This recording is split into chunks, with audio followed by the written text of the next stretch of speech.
Short Talk 5 explaining the Starter Bible.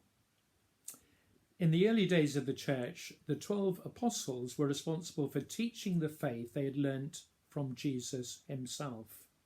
Later, Paul too became an apostle when he had a unique encounter with the risen Jesus on the road to Damascus.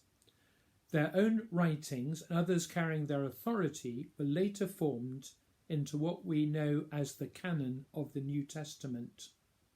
So we now come to the section of our Starter Bible called The Apostles Explain.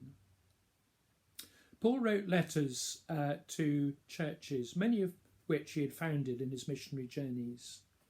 You can read earlier ones like 1 and 2 Thessalonians, fresh with the impact and application of the revolutionary good news of Jesus.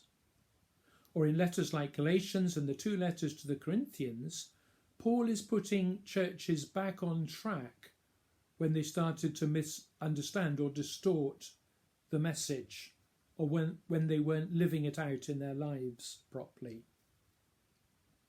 In Romans, Paul explains the logic and power of the gospel and how, in spite of our sin, we can be declared not guilty before God, and what it means for believing Jews and Gentiles to share together in the fulfillment of that original promise to Abraham, which we read about near the start of at the beginning of the Starter Bible, and to be the people of God in their own generation.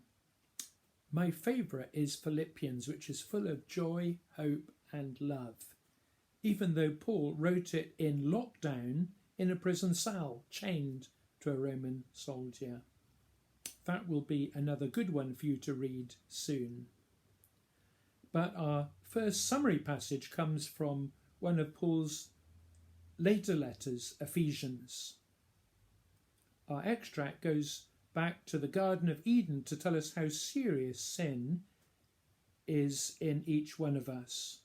It leads to nothing less than spiritual death and separation from God, who must judge it.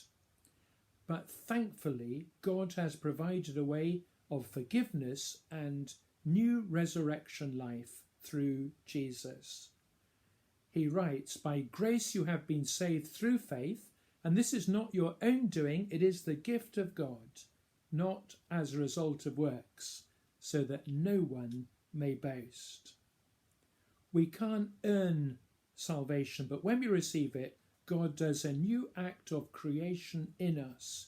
We are created in Christ Jesus for good works, which God prepared beforehand that we should walk in them.